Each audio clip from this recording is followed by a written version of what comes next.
Hola, buenas tardes. Soy Ludivina y hoy les voy a continuar hablando sobre la teoría de la evolución. Como vimos en el primer capítulo, les hablé sobre los antecedentes que formaron lo que hoy conocemos como la teoría de la evolución y de los principales personajes o precursores de lo que hoy conocemos como esta teoría. También les hablé sobre un documento de la Academia Nacional de Ciencias en Estados Unidos y lo que dice acerca de la enseñanza de la evolución en las escuelas contra la enseñanza de la creación, que ellos declaran que enseñar sobre la creación no es algo científico. También les señalé que Charles Darwin fue quien formalizó la teoría de la evolución, que si bien él no la creó, sino que se fue creando a partir de muchos personajes que fueron aportando de sus conclusiones y pensamientos, fue Darwin quien a través de su libro de El origen de las especies, como tenemos aquí en esta copia, que fue publicado en 1859, él nos habla sobre la teoría que él tiene de cómo es que se originaron las especies. Y eso es de lo que vamos a hablar precisamente en este libro. Y como les dije, no les voy a hablar solamente como cristiana, sino como científica, pues tengo una licenciatura en química y una maestría en ciencias de orientación genómica, y quiero hacer uso de estos conocimientos para poder explicar sobre este libro. Y bueno, comenzando, cuando yo leí este libro, que si bien no lo leí durante mi licenciatura, lo leí hace poco, realmente me sorprendieron muchas de las cosas que observé en él. Entonces vamos a ver qué es lo que dice. Dice, El origen de las especies. Charles Darwin lo publicó en 1859. Y aquí nos habla sobre su viaje que realizó como naturalista por 5 años en las Islas Galápagos a bordo del barco de la embarcación Beagle. Inicialmente él menciona en el libro las observaciones que él ha realizado sobre animales y plantas criados y cultivados respectivamente de forma doméstica o controlada, y hace una comparación contra los animales y plantas creados de manera silvestre, es decir, por la naturaleza.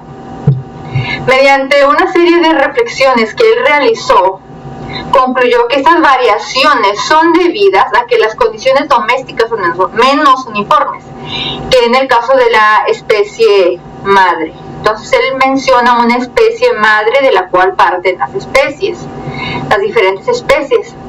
Una especie original de la cual se fueron derivando otras especies que hoy conocemos. Ahora, dice en el texto, en una parte de su libro, parece claro que los seres orgánicos, para que se produzca alguna variación importante, tienen que estar expuestos durante varias generaciones a condiciones nuevas, y que una vez que el organismo ha empezado a variar, continúa generalmente variando durante muchas generaciones. Entonces él dice que a él le parece claro que los seres vivos van a presentar variaciones importantes a través de varias generaciones. Entonces, hasta aquí se observan algunas cosas de lo que yo pude leer en esta primera parte. Primero, él utiliza un lenguaje bastante subjetivo y ambiguo al utilizar palabras como yo puedo juzgar después de estudiar mucho, no puede caber duda, nos vemos llevados a la conclusión, yo creo, yo pienso, yo juzgo, es claro, lo que muestra que son meras opiniones y conclusiones o especulaciones que no están sustentadas más allá de sus observaciones.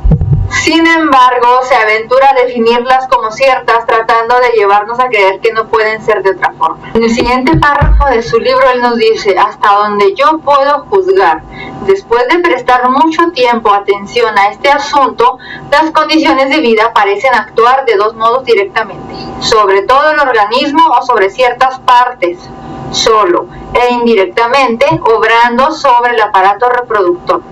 Entonces, en el párrafo anterior, el autor señala que él ha estado observando durante mucho tiempo. Y me pregunto, ¿qué es mucho tiempo para él? ¿Qué experimentos realizó? ¿Cómo llega a la conclusión de que hay un cambio en el aparato reproductor del organismo? ¿por qué no menciona todo esto? Entonces, si se fijan en el tipo de lenguaje que él utiliza y sus especulaciones, también en este párrafo dice, apenas cabe duda por lo que se refiere a muchos cambios ligeros como el tamaño mediante la cantidad de comida, el color mediante la clase de comida, el grueso de la piel y del pelaje según el clima, etc. Cada una de las infinitas variaciones que vemos en el plumaje de nuestras gallinas debe haber tenido alguna causa eficiente.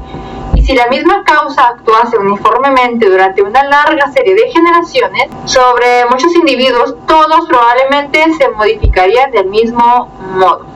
Entonces aquí él vuelve a especular algo que podría suceder de acuerdo a sus conclusiones, a sus observaciones. Nuevamente está especulando, pues menciona que para poder ver esos cambios es necesario que suceda una larga serie de generaciones. Por cuestión del tiempo, ¿cómo puede ser esto observable? Hago esta pregunta. Menciona también que el cambio de condiciones produce un efecto hereditario en los animales.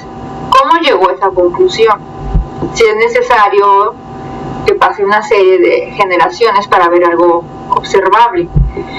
En otro párrafo dice, muchos hechos demuestran claramente lo muy sensible que es el aparato reproductor para ligerísimos cambios en las condiciones ambientales. ¿Cuáles son esos muchos hechos y por qué no los menciona? Luego en otro capítulo dice, el efecto de la costumbre, del uso y desuso de los órganos, variación correlativa, herencia. Él dice, el cambio de condiciones produce un efecto hereditario, como en la época de florecer las plantas cuando se las transporta de un clima a otro. En los animales, el creciente uso o desuso de órganos ha tenido una influencia más marcada. Así, en el pato doméstico, encuentro que en proporción a todo el esqueleto, los huesos del ala pesan menos y los huesos de la pata más que los mismos huesos del pato salvaje. Menciona que los animales domésticos, aquí en esta parte, son más sedentarios y que por ser más sedentarios y menos expuestos al ambiente salvaje, así como las situaciones que ahí se desarrollan y no son controladas, muestran un desuso de sus órganos. Utiliza esta palabra como este cambio puede atribuirse seguramente a, es decir, vuelve a especular sobre lo que probablemente puede ocurrir en un adulto. Si el embrión presenta cambios importantes, ¿cuáles cambios? No los menciona tampoco. En otra parte dice, muchas leyes regulan la variación. Algunas de ellas pueden ser vislumbradas y serán después brevemente discutidas. Solo me referiré aquí a las que pueden llamarse variación correlativa. Darwin nuevamente no menciona ninguna de esas muchas leyes. En cambio, sí dice las misteriosas leyes de correlación. Menciona que las leyes que gobiernan la herencia son desconocidas y que algunas peculiaridades a veces se heredan y a veces no. En sus observaciones hace una regla para poder explicar sus supuestas leyes.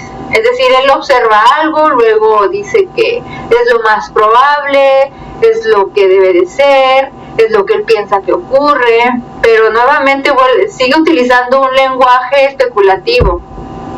Creo que esta regla es de suma importancia para explicar las leyes de embriología, dice. Creo que esta regla es de suma importancia para explicar las leyes de la embriología. Ahora en otra parte dice, caracteres de las variedades domésticas, dificultad de la distinción entre variedades y especies, origen de las variedades domésticas a partir de una o varias especies. En el siguiente párrafo dice, al intentar apreciar el grado de diferencia estructural entre las razas domésticas afines, nos vemos pronto envueltos en la duda, por no saber si han descendido de una o varias especies madres. Sería interesante si, por ejemplo, pudiese demostrarse que el galgo, el bloodhound, el terrier, el spaniel y el bulldog, que todos sabemos que propagan su raza sin variación, eran la descendencia de una sola especie. Entonces estos hechos tendrían gran peso para hacernos dudar de la inmutabilidad de muchas especies naturales muy afines. Por ejemplo, los muchos zorros que viven en diferentes regiones de la Tierra, No creo, como luego veremos, que toda la diferencia que existe entre las diversas castas de perros se haya producido en domesticidad. Es decir, él no cree que las diferentes razas de perros que nosotros vemos se hayan generado de manera doméstica.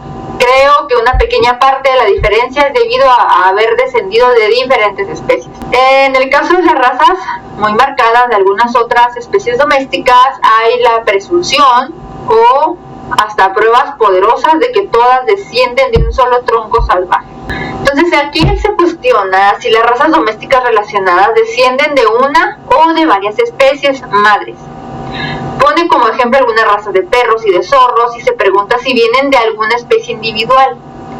Esto presupone, le haría cuestionar la inmutabilidad, es decir, que no haya un cambio de especies y relacionadas, y dice, no creo que todas las diversas razas de perros se hayan producido en la domesticidad. Dice que cree que una parte pequeña de la diferencia viene de especies diferentes. La pregunta es, ¿hay una sola especie o hay diferentes especies? Darwin dice que las razas de antaño son idénticas a las actuales porque fueron domesticadas muy pronto. Esta es su razón para decir que haya razas de ahora que sean idénticas a las anteriores. Esto porque fueron domesticadas muy pronto. Darwin se inclina a la idea de que todas las razas pertenecen a la misma especie, una especie madre, y se opone a la idea de que las numerosas razas domésticas desciendan de varios troncos originales. Es decir, tiene que haber una sola especie madre a partir de la cual se originaron todas las otras. Él finaliza el primer capítulo resumiendo que el cambio de condiciones de vida es de suma importancia en la producción de la variabilidad, tanto actuando directamente sobre el organismo como indirectamente influyendo en el aparato reproductor. La variabilidad, vuelvo a mencionar, está regida por muchas leyes desconocidas, de las cuales la del crecimiento correlativo es probablemente la más importante. Darwin señala que no pretende definir lo que significa especie, pues dice que para los naturalistas en ese tiempo ninguna definición los ha satisfecho y que ellos entienden vagamente lo que quiere decir cuando se refiere a especie. Dice, esta palabra encierra el elemento desconocido de un acto distinto de creación. La palabra variedad es casi tan difícil de definir, pero en ella se sobreentiende casi universalmente como unidad de origen. Aunque esta rara vez pueda ser probada, tenemos además lo que se llama monstruosidades, pero estas pasan gradualmente a las variedades. Por monstruosidades supongo que se entiende alguna considerable anomalía de conformación, generalmente perjudicial o inútil para la especie. Algunos autores señalan la palabra variación en un sentido técnico, simplificando una modificación de vida directamente a las condiciones físicas de la vida, y las variaciones en este sentido se supone que no son hereditarias. Entonces Darwin señala que no se tiene claro en ese tiempo el significado de especie y que ninguna definición es agradable a los naturalistas. Habla de monstruosidades también, lo que ahora podemos entender como mutaciones, y de variación, lo que ahora podríamos entender como adaptación. También habla de que las muchas diferencias ligeras que aparecen en la descendencia de los mismos padres, o que pueden presumirse que han surgido así por haberse observado en individuos de una misma especie que habitan una misma localidad confinada, pueden llamarse diferencias individuales. Y sigue hablando en sus términos, como todo el mundo sabe, menciona en otro párrafo. Los individuos de la misma especie presentan muchas veces, independientemente de la variación, y bueno, continúa el párrafo. Como todo el mundo sabe, utiliza esa frase. Tenemos todo fundamento para creer, pero a veces surgen casos de gran dificultad. Entonces, bueno, Darwin comienza a señalar que podría existir formas intermedias. Esa es otra de las cosas que él aborda. Él empieza a hablar sobre que hay formas intermedias de una especie a otra. Es decir, que una especie madre, luego hay una especie que surgió de esta, y en medio de las dos hay un intermedio, hay un eslabón que une a la especie original con la especie en que se derivó. Entonces, podrían existir formas intermedias de una especie, aunque no se han encontrado estos eslabones intermedios y supone que estos pueden existir en alguna parte. Así lo menciona él. Hay especies intermedias, pero no se sabe cuáles y pueden estar en alguna parte. Darwin menciona, la palabra especie viene de este modo a ser una mera abstracción inútil, que implica y supone un acto separado de creación. Darwin menciona la existencia de formas intermedias, lo que podríamos entender como eslabones, y estos pudieron haber existido alguna vez como variedades, pero esto se anula si se confirma que las especies son, esto se anularía, dice, si se prueba que las especies son creaciones independientes, todo lo que él está diciendo se anularía. Los géneros mayores aumentan más, pero luego se dividen en géneros menores y esto ocurre en todo el universo. Entonces él ya generalizó que esto que él está señalando ocurre en todo el universo. Darwin señala que existe una lucha por permanecer que se da en las especies. Las más aptas especies sobreviven y señala, los descendientes tendrán mayores posibilidades de sobrevivir. Es aquí cuando comenzamos a hablar de selección natural o la lucha del más apto. Solo los mejores capacitados, los que más rápido se adapten a su ambiente son los que van a sobrevivir. Todo ser vivo debe luchar para sobrevivir, dice, y sin embargo, en algún momento ser destruido, si no la tierra no podría sostenerlo más. Una abundante destrucción cae sobre nuevos y viejos. De no ser así, el número de la especie aumentaría a un nivel incalculable. Es decir, es necesario deshacerse del exceso. Menciona que existen obstáculos para el aumento y estas son las causas naturales: cantidad de alimento, depredadores, clima, epidemias, para que no sigan aumentando, inclusive que algunas se extingan. La preservación de diferencias y variaciones individuales favorables y la destrucción de las perjudiciales en la selección natural. Es decir, que las especies tienen variaciones en cuanto a su organismo. Va a haber cosas en su organismo que se hacen inútiles, que no necesita utilizar, como algunas capacidades, algunos órganos. Ahora dice, la selección natural modificará la estructura de los hijos con respecto a los padres y de los padres con respecto a los hijos. También menciona la selección sexual. El macho más fuerte y dotado es el que dejará más descendencia. El vencedor es el que perdura en la descendencia. La selección natural es un proceso extremadamente lento, pero por muy lento que sea, la naturaleza hace lo suyo para seleccionar por la supervivencia del más apto. Dice, los órganos menos avanzados, por ser inútiles, no interesan a la selección natural y por eso son variables. Ahora, él también en su libro nos menciona qué dificultades presenta su teoría. Darwin mismo plantea las preguntas que pueden llegar a presentar un obstáculo. ¿Por qué no se encuentran innumerables formas de transición o las formas intermedias de las que hablé? Si es verdad que una especie ha descendido de otras especies, ¿por qué no encontramos esos eslabones perdidos? Porque hay especies bien definidas en la naturaleza, en lugar de especies confusas en la naturaleza. Ahora, él mismo dará respuesta a estas preguntas que se le han planteado. La respuesta es que la selección natural, al obrar solamente conservando modificaciones útiles, es decir, lo que le sirve al individuo, toda forma nueva tendrá a suplantar y finalmente a exterminar a su propia forma madre. Es decir, tenemos una nueva especie que surgió de una especie anterior, entonces de esta forma ya no es necesaria la forma anterior y es exterminada. Extermina su propia forma madre. Entonces, ¿por qué no encontramos estas formas enterradas en número infinito en la corteza terrestre?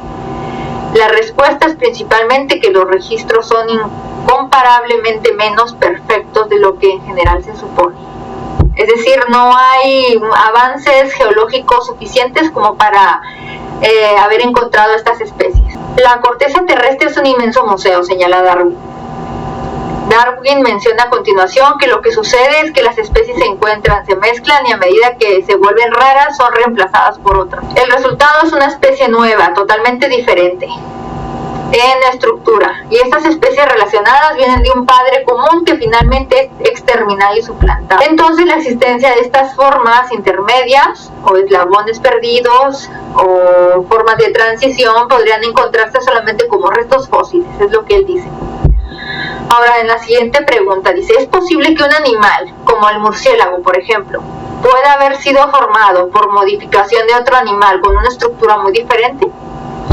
Darwin señala que hay dificultad en esto, puesto que la especie, al cambiar sus condiciones climáticas de alimento y las otras que ya señalé, se ve obligado a adaptarse a su nuevo ambiente y por ello puede cambiar drásticamente su estructura. Es decir, un animal, por ejemplo, acuático, al cambiarse su ambiente, las condiciones climáticas, va a verse obligado a cambiar su estructura. Entonces, por ejemplo, cambiar de un ser acuático a un ser terrestre obligado por sus necesidades.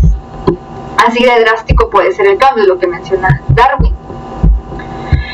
Ahora dice, ¿pueden los instintos adquirirse por selección natural? Él dice que si las condiciones han cambiado, también los hábitos del individuo deberán cambiar para poder adaptarse a las nuevas condiciones. Es decir, si un individuo, un animal, tiene instintos adecuados a su especie, por ejemplo, un gato tiene instintos específicos que no tiene un perro, un búho, un delfín. Entonces, cada especie tiene un instinto determinado. Sin embargo, si las condiciones lo ameritan y debe de cambiar de una especie a otra, entonces se señala que los instintos también cambiarán. La siguiente objeción que él mismo presenta es cómo se explica que al cruzarse las especies son estériles o producen descendencia estéril, mientras que al cruzarse las variedades su fecundidad es sin igual. La menor o mayor facilidad, contesta él, de una especie para unirse con otra depende de las diferencias accidentales o desconocidas de sus sistemas reproductores. La esterilidad en los primeros cruzamientos y en su progenie híbrida no ha sido adquirida por selección natural. Es decir, la selección natural aquí no es de importancia o no es relevante con respecto a la esterilidad que puedan presentarse. En los primeros cruzamientos parece depender de variaciones circunstanciales, es decir, que haya esterilidad va a depender de las circunstancias, como por ejemplo la muerte temprana del embrión. Y es así como él responde a estas preguntas. Ahora, en los tiempos de Darwin, los datos geológicos eran más imprecisos y menos avanzados que ahora. Las conchas y los huesos se deshacen y desaparecen cuando quedan en el fondo del mar, donde se están acumulando sedimento. Las especies nuevas han aparecido muy lentamente una tras otra, tanto en la tierra como en el agua. Y Darwin no admite que todos los habitantes de la Tierra hubieran sido barridos por catástrofes en periodos sucesivos, sino que las especies y grupos de especies fueron desapareciendo gradualmente. Es decir, él no cree que hubo una catástrofe que eliminó todas estas especies, sino que fueron eliminándose o extinguiéndose de manera gradual. Primero de un lugar y luego de otro, y así finalmente del mundo entero. Ahora, ¿cuáles son las contradicciones para esta teoría? Entonces, bueno, ¿cuáles son algunos de los obstáculos a los que se enfrenta la evolución? Primero, el papel de las mutaciones en relación con la teoría de la evolución. Para que una nueva especie pueda evolucionar a partir de un antepasado común, debe surgir nueva información genética, presumiblemente a partir de algún tipo de mutación favorable. Es decir, la mutación tiene que generar nueva información útil para el nuevo organismo, la nueva especie. Ahora, las mutaciones siempre causan daños en el ADN, lo que generalmente resulta en una pérdida de información, no de ganancia de información. No hay ningún caso de alguna mutación natural o provocada que hubiera dado lugar a una nueva información genética significativa. Por otro lado, los resultados de una datación radiométrica, que es como se mide la edad de la Tierra o la edad de diferentes fósiles que se han encontrado, que es con carbono 14 la más utilizada, está relacionada con la investigación de un fragmento. Este es un ejemplo de un fragmento de madera de una pala europea. Entonces este es un ejemplo de cómo se dató la edad de este artefacto. Una pala europea parcialmente fosilizada encontrada en una vieja mina de oro. Los resultados del análisis de laboratorio estimaron una edad de aproximadamente 6.600 años. Sin embargo, la actividad minera de la zona databa de a finales del siglo XIX. Y era improbable que el mango de la pala estuviese hecho de madera que tuviera más de unos pocos cientos de años. Ahora bien, continuando con la parte de las mutaciones. Si las mutaciones acumuladas en el tiempo pueden ser activadas por cambios ambientales posteriores y dar lugar a procesos centrales totalmente nuevos y a una nueva configuración en el organismo, en caso de que esto se llegara a demostrar, de que hubiera adecuadamente algunos cambios en el sistema biológico, aún quedaría por saber o descubrir de dónde procedió la información genética de los procesos centrales originales. Es decir, para tener una información genética nueva debe haber una información genética anterior, de dónde se originó esta. Y bueno, en realidad nadie sabe cómo es que trabaja la evolución, porque nunca nadie la ha observado. La evolución nunca ha sido observada ni en condiciones naturales ni en el laboratorio. Recordemos que para que algo pueda ser científicamente viable, debe de ser comprobado, puede ser reproducible en el laboratorio. Y si no es así, entonces no es un hecho científico. Nadie ha sido capaz de diseñar un experimento y conseguir que cierto tipo de organismos evolucione en otro nuevo organismo. Es decir, nadie ha sido capaz de diseñar un experimento que pueda reproducir esto, a menos que deliberadamente se elimine información genética o se inserte nueva información procedente de otro organismo. Opciones de las que tampoco sería una verdadera evolución, pues es algo que estaríamos nosotros haciendo forzosamente en un laboratorio. Ahora, en su obra, Darwin registró sus observaciones respecto a la lucha por la supervivencia de las especies y propuso que había un principio en la naturaleza. Cuanto más diversificados estén los descendientes de cualquier especie en cuanto a estructura, constitución y hábitos, mayor ventaja tendrán en la lucha por la existencia. En otras palabras, cuantas más variedades haya, mayor será la cantidad de ellas que podrán sobrevivir a variaciones en las condiciones ambientales, como las precipitaciones, la temperatura, el tipo de suelo. Al haber más probabilidades de que algunas de ellas sobrevivan, mayor será la probabilidad que aumenten en número y perpetúen la especie. Entonces, entre más variadas sean estas especies, mejor se pueden adaptar a las diferentes condiciones. Entonces, algunas de ellas forzosamente tendrían que adaptarse a su nuevo ambiente, sobrevivir y continuar variando. Darwin propuso la hipótesis de que las diferentes especies y géneros surgieron de un antepasado común. Y él hizo un dibujo en su libro donde infería o proponía una hipótesis sobre cómo se originaban las especies y los nuevos géneros que surgieron a partir de un antepasado en común. En la parte inferior de ese árbol correspondería una especie perteneciente a un género extenso a medida que la especie se reproduce durante generaciones. Entonces dicen en su libro que después de 1000 generaciones, según el mismo Darwin lo señala,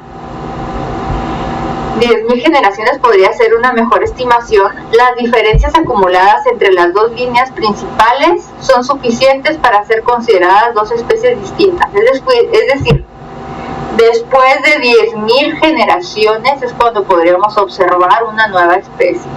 Después de 10 niveles de bifurcación en este árbol hipotético de la vida, 3 nuevas especies habrán surgido, evolucionado y llegar a ser significativamente diferentes del ancestro original. Pero esto es observable después de 10.000 generaciones aproximadamente. Esa es la gran desventaja. Darwin sugirió que después de 14.000 generaciones, las diferencias entre las especies serían tan importantes como para constituir nuevos géneros. Ahora, sin embargo, en la década de los 90 hacia adelante, la estructura del árbol ha sido modificada y ha cambiado considerablemente. A medida que los biólogos van añadiendo nuevas ramas a este árbol, apoyándose de análisis más modernos, del análisis genético de los organismos. Desde la década de los 90 hasta hoy en día, la estructura del árbol sigue siendo modificada. Y bueno, representaciones recientes de este árbol filogenético muestran las primeras formas de vida de la naturaleza desconocida, teniendo su origen en el último antepasado común universal, al cual llamaron Luca. por sus siglas en inglés. Ancestro común universal, último ancestro común universal, cuya naturaleza también se desconoce. Entonces, de Lucas surgen entonces 3 tipos de organismos unicelulares: las procariotas, las arqueas y las eucariotas. Entonces, tenemos que el material genético está empaquetado en un compartimiento llamado núcleo, en el caso de las eucariotas, que no lo tienen las procariotas. Y se afirma que aproximadamente 3.000 millones de años después de lo que los primeros seres vivos se forman, las células eucariotas comenzaron a evolucionar y generaron organismos multicelulares. Y que durante los siguientes 600 a 1.100 millones de años surgieron los protozoarios y las plantas, y después las amebas y hongos, y posteriormente aparecieron animales invertebrados, tales como los gusanos, moluscos, posteriormente seguido de los vertebrados como tiburones, peces y anfibios. Y a partir de esto se dio lugar a los reptiles y a los mamíferos, como los seres humanos. Ahora también en la página web del Museo Nacional de Historia Natural del Instituto Smithsoniano se puede encontrar un diagrama moderno del árbol de la vida que muestra la supuesta relación evolutiva de los seres humanos con los perros, las sanguijuelas, los hongos y las bacterias, como la Escherichia coli. Ahora, el concepto de que los seres humanos descienden de especies de primates fue argumentada explícitamente por Thomas Huxley en su libro Evidencias de la posición del hombre en la naturaleza, publicado en 1863. 8 años después, Darwin amplió estos argumentos en su obra La descendencia del hombre y la selección en relación con el sexo.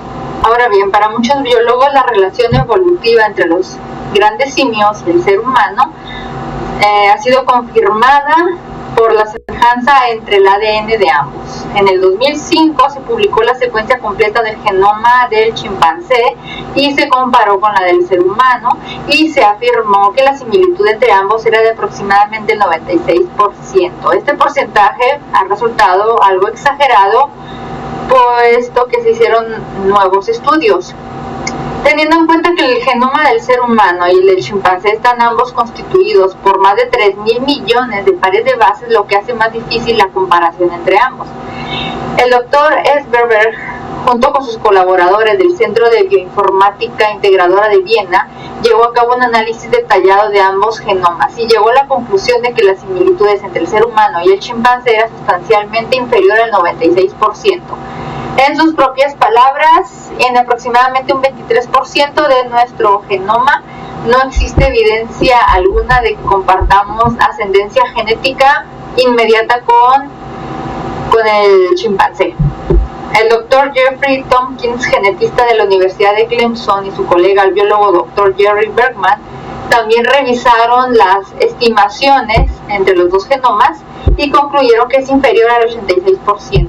Entonces, la similitud entre el ADN del genoma del chimpancé y del ser humano puede interpretarse igualmente como prueba de que ambas especies fueron creadas por el mismo diseñador inteligente. Ahora, algo que también Darwin señaló en su libro es que la embriología resulta mucho más interesante, dice él, cuando miramos así al embrión como una imagen más o menos oscurecida de la forma ancestral común de cada grupo de animales. Es decir, que en la forma embrionaria todos los organismos tienen la misma forma. Esta idea fue popularizada por el zoólogo alemán Ernest Haeckel poco después de la publicación del libro de Darwin. Haeckel publicó a su vez unas ilustraciones que comparaban los supuestos embriones de un pez, una salamandra, una tortuga, un pollo y un ser humano. En un determinado estadio del desarrollo, todos los embriones aparecían representados con hendiduras branquiales, similares a las de los peces. Esto parece indicar que todos los animales vertebrados, incluidos los seres humanos, pasaban por un mismo estadio similar a un pez antes de diferenciarse y adquirir características propias de su especie. Sugería, por lo tanto, que los peces eran los antepasados del resto de los grupos. Durante más de un siglo, los dibujos de Haeckel se utilizaron como evidencia de la evolución, y hasta la década de los 90, los libros de biología contenían ilustraciones de embriones humanos con hendiduras branquiales y cola. Pero a mediados de los años 90, el embriólogo Michael Richardson recolectó y fotografió los mismos tipos de embriones que Helmholtz había dibujado. Y los resultados que se obtuvieron es que en 1997 se publicaron en la revista científica Anatomía y Embriología y demostraban que los embriones reales eran muy diferentes a las ilustraciones de Helmholtz. Los embriones humanos no tenían estructuras similares o branquias en ninguna etapa de su desarrollo. Ahora, podemos decir también que Darwin no tenía la menor idea de cómo era una célula por dentro, ni de los complejos procesos químicos y bioquímicos que ocurrían en su interior. En la actualidad, la ciencia que estudia las células, la citología, ha descubierto todo un mundo microscópico formado por complejas y precisas máquinas moleculares que interactúan entre ellas, planteando un reto fundamental para el darwinismo. Es decir, todos los mecanismos bioquímicos que ocurren dentro de las células son tan complejos que es necesario estudiarlas por separado, requiriendo mucho tiempo para su estudio. Las células vivas están constituidas por moléculas formadas por elementos químicos simples como el carbono, el oxígeno o el hidrógeno. Sin embargo, estas moléculas constituyen un sistema altamente complejo y bien organizado. Cuando la información contenida en los genes es desvelada por las proteínas en el proceso de la traducción, no se trata solamente de traducción automática de una secuencia de letras a otras correspondientes, sino de un proceso complicado en el que las enzimas involucradas parecen saber lo que están haciendo o deben de haber sido programadas para hacerlo. Todo el sistema enzimático, todos los procesos que ocurren celularmente conllevan una serie de reacciones químicas de ensamblaje, una maquinaria tan perfecta y tan compleja que es imposible que eso ocurra sin tener la menor idea de cómo hacerse o haberse realizado al azar. Los principales procesos que sustentan la vida, como la fabricación de proteínas, el mecanismo de coagulación sanguínea o el propio sistema inmunológico, como también todos los órganos complejos, como por ejemplo el ojo, las membranas celulares o los flagelos de las bacterias, irreduciblemente complejos, unas maquinarias tan complejas que es difícil que sean hechos por azar. Ahora, también tenemos la situación de las bacterias resistentes a antibióticos, que es algo de lo que la evolución quiere echar mano. Por ejemplo, la bacteria común Escherichia coli. En el laboratorio se pueden producir cultivos de estas bacterias en medios nutritivos para que éstas puedan proliferar. Y en unos 20 minutos tenemos que la población de bacterias ha crecido considerablemente. Sin embargo, cuando nosotros añadimos un antibiótico como la streptomicina, la mitad de las bacterias se muere. Sin embargo, a partir de un cierto periodo de tiempo, la población vuelve a crecer con miles o millones de bacterias vivas. ¿Qué fue lo que ocurrió? Cabría esperar que al menos unas 200 o 300 bacterias fueran resistentes a la streptomicina, debido a mutaciones espontáneas. Estos pocos centenares de bacterias que habrían sobrevivido al antibiótico volverían a generar después otros 20.000 millones de individuos resistentes a la streptomicina. Es decir, tuvieron que adaptarse para hacerse resistentes a este antibiótico. Existen dos maneras mediante las cuales las bacterias pueden obtener resistencia. Primero está la adquisición de genes de otras bacterias mediante la transferencia horizontal de plásmidos o de transposones.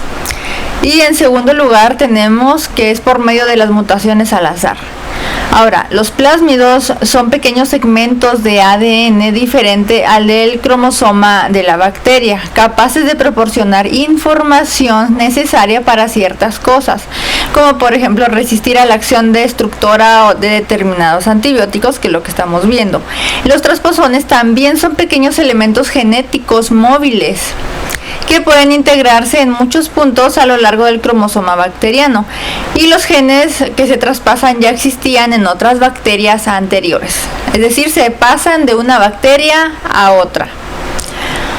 No obstante, tanto bacterias como virus, por mucho que hayan mutado a lo largo de los milenios, siguen siendo bacterias o virus, es decir, una bacteria continúa siendo una bacteria. Simplemente adquiere nuevo material genético proveniente de otra bacteria. Tal como lo reconoce el bacteriólogo evolucionista Alan H. Linton de la Universidad de Bristol en Inglaterra, después de más de 150 años de investigación bacteriológica, no hay pruebas concluyentes de que una determinada especie bacteriana se haya convertido en otra distinta. Eso lo dice este científico evolucionista. Ahora, otra cosa de la que siempre se nos ha hablado es sobre los pinzones de Darwin. Y una cosa con la que me topé al leer todo este libro es que en ningún momento se mencionan los pinzones. Esto se le conoce como un mito, el mito de los pinzones de Darwin. Cuando Darwin visitó los Galápagos en 1835, se dedicó a recolectar especímenes de la fauna local de las diversas islas del archipiélago. Sin embargo, en su libro El origen de las especies por medio de la selección natural o la preservación de las razas favorecidas en la lucha por la existencia, dice muy poco sobre el origen de las especies. Si ustedes leen con detenimiento este libro, van a encontrar que en ningún momento se nos da una explicación, es decir, no se nos muestra un ejemplo de alguna especie que se haya originado. Es un libro que no documenta siquiera el origen de una sola especie por selección natural. Lo cierto es que los famosos pinzones, estos pajaritos de los que se nos habla, casi le pasaron desapercibidos. Él no les dio realmente importancia.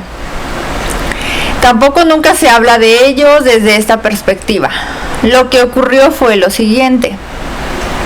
Después de la expedición, el ornitólogo John Gould, a quien le confiaron los pinzones y el resto de las aves, se dio cuenta de que buena parte de la información suministrada por Darwin era errónea.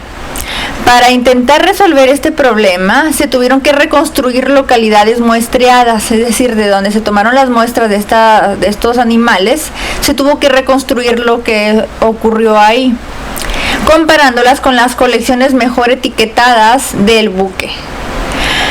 Jonathan Weiner, el ensayista que ganó el premio Pulitzer en 1995 con su obra El pico del pinzón, lo reconoce así. En contra de la leyenda, Soloway ha demostrado que Darwin no creía que los pinzones importaran mucho, ni siquiera creía que todos fueran pinzones. Además, Darwin puso los especímenes de los pinzones recolectados en una misma bolsa y sin etiquetar. Como un buen estudiante de biología en esos tiempos, no etiquetó la bolsa y la procedencia de cada ave. Entonces, en ese mito de los pinzones de Darwin, elaborado después de la muerte del propio Darwin, fue una falsa anécdota como la que nosotros podemos conocer de la manzana de Isaac Newton. Ahora, pero la cuestión central aquí es si los pinzones son en realidad un ejemplo de evolución en acción. En resumen, las hipotéticas 14 especies de pinzones de las Islas Galápagos podrían ser en realidad subespecies o razas de una única especie. De la misma manera que existen por todo el mundo razas de perros, de caballos, palomas, obtenidas mediante selección artificial, o las propias razas humanas aparecidas de forma natural.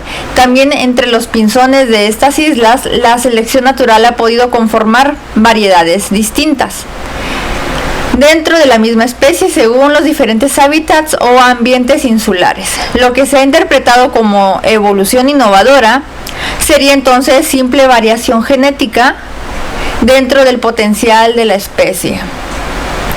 Esto es lo que se conoce como microevolución, es decir, simple adaptación al ambiente, fenómeno comprobado que no cambia de una especie a otra distinta porque no añade nueva información y por tanto no es evidencia de la evolución en acción, ya que no franquea las barreras genéticas existentes entre las especies. Es decir, no pasa esta barrera, esta especie sigue siendo esta especie, no se convierte en otra. Ahora, aquí quiero dar algunas características de los sistemas químicos de los seres vivos que corresponden a los sistemas artificiales diseñados por el ser humano. 1. La complejidad irreductible. Como le explica Michael J. B. en su famoso libro La caja negra de Darwin, muchos órganos, estructuras y sistemas propios de los organismos pueden ser comparados con sistemas y artefactos elaborados por el ser humano de manera inteligente. Entonces hacemos esta comparación, algo natural contra algo artificial creado por el ser humano.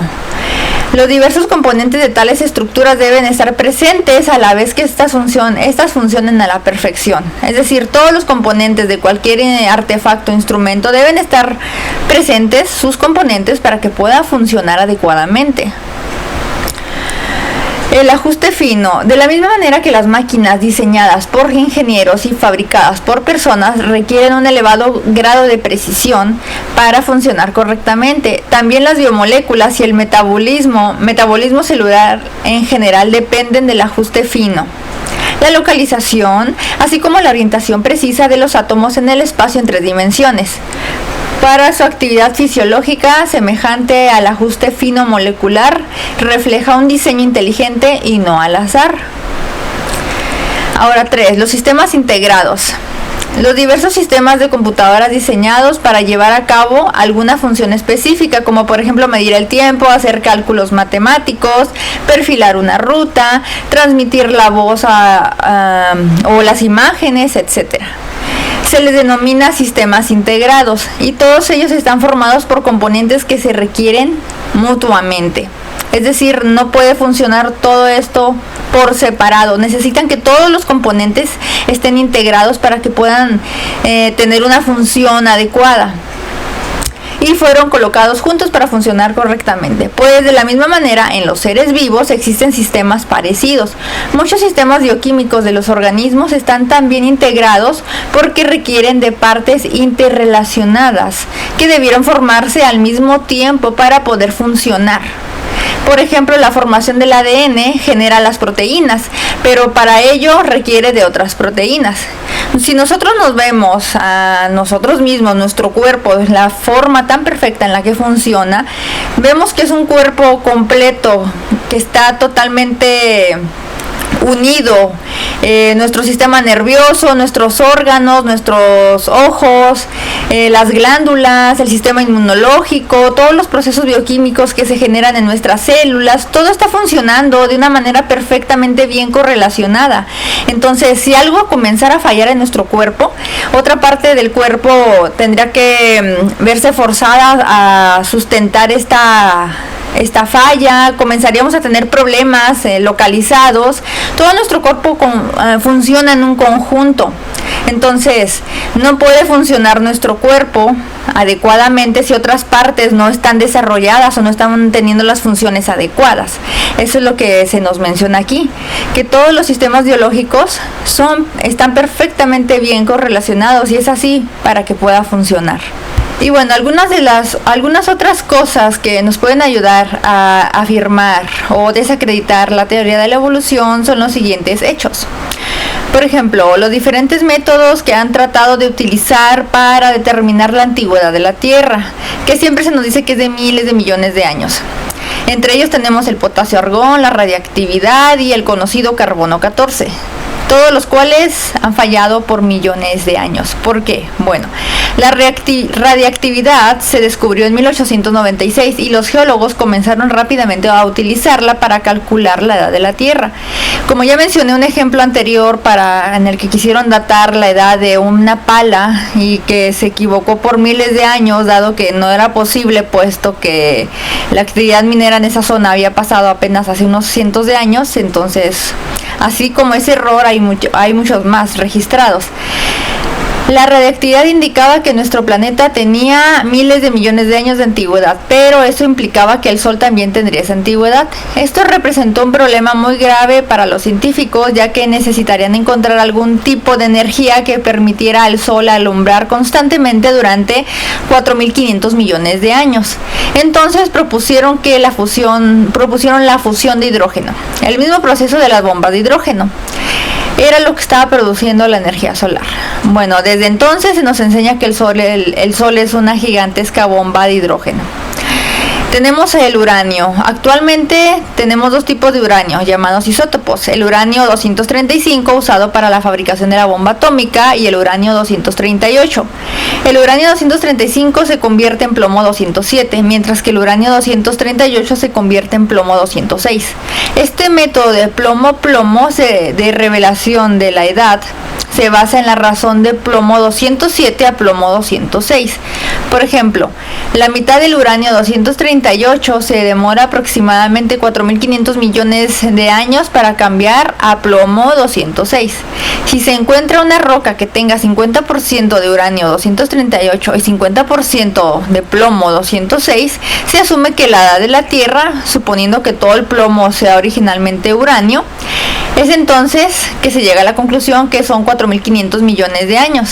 Sin embargo, si yo hubiera fabricado esa piedra la semana pasada mezclando porciones iguales de plomo 206 y de uranio 238, la roca tendría una semana de edad y no 4.500 millones de años. De la misma manera, si no se sabe la constitución original de la roca, no hay manera de saber su edad verdadera. Ahora, el carbono 14. Este es uno de los métodos más conocidos para tratar de establecer la edad de la Tierra. El carbono 14 se produce en la estratosfera, cuando el átomo de nitrógeno 14 es bombardeado por un rayo cósmico. Esto cambia el nitrógeno en carbono 14. Este se dispersa entonces por la atmósfera y las plantas por medio de la fotosíntesis. Cuando un animal come plantas, parte del carbono 14 se incorpora a su organismo, y cuando un animal carnívoro se come al animal anterior, recibirá carbono 14 en su cuerpo. Veamos un ejemplo de fracaso en este método. La Universidad de Yale calculó la edad de un cuerno de antílope en 3 ocasiones diferentes y obtuvo 3 edades distintas: 5.340, 9.310 y 10.320 años. Cuando se aplicó el carbono 14 a un mastodonte, indicó que este animal había estado muriendo desde afuera hacia adentro durante un periodo de 750 años. La parte exterior de uno de sus colmillos indicó 7.820 años después de su muerte, mientras que el interior del colmillo había muerto 750 años más tarde. ¿Qué agonía debería haber sufrido este animal si hubiera sido verdadera esta medición? Ahora, el potasio-argón. Así podríamos seguir ahora con este pseudométodo y otros similares que siguen siendo utilizados para tratar de estimar la edad de la Tierra y del sistema solar. Cuando se usó este método, transformar un cierto tipo de isótopo de potasio hasta convertirlo en argón, en el derramamiento de lava del volcán Kaupeleu en Hawái, ocurrido entre 1800 y 1801, arrojó edades de entre 1.000 y 2.400 millones de años de edad para este volcán.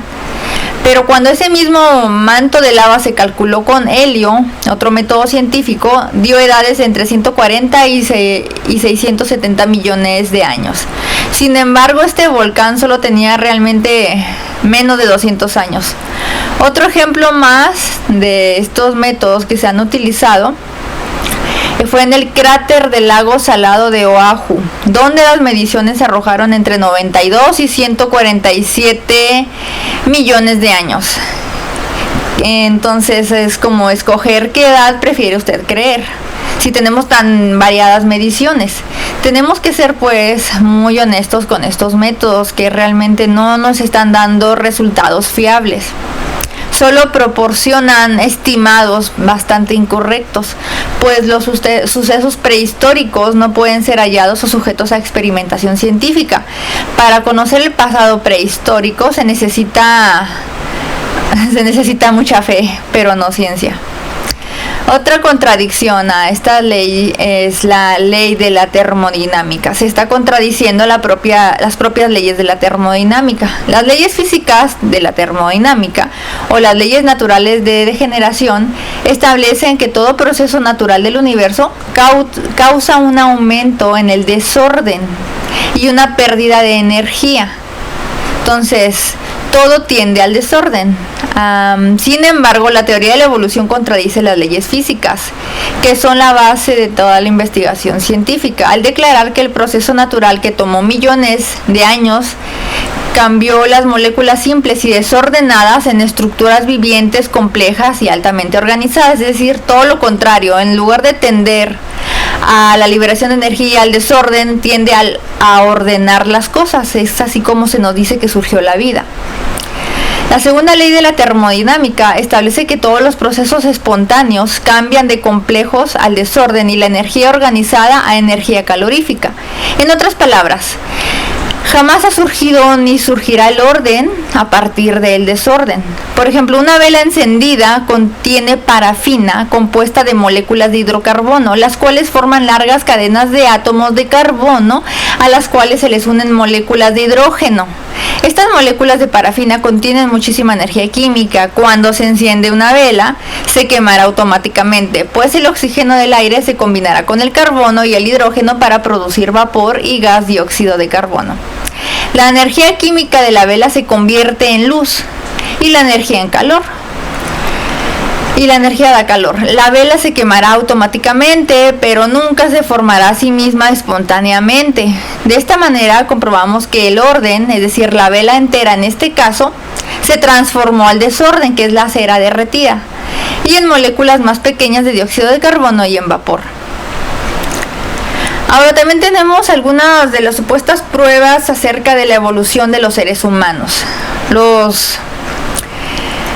Los más grandes fraudes intelectuales del siglo XX surgieron cuando algunos científicos quisieron esforzarse para tratar de probar la teoría de la evolución.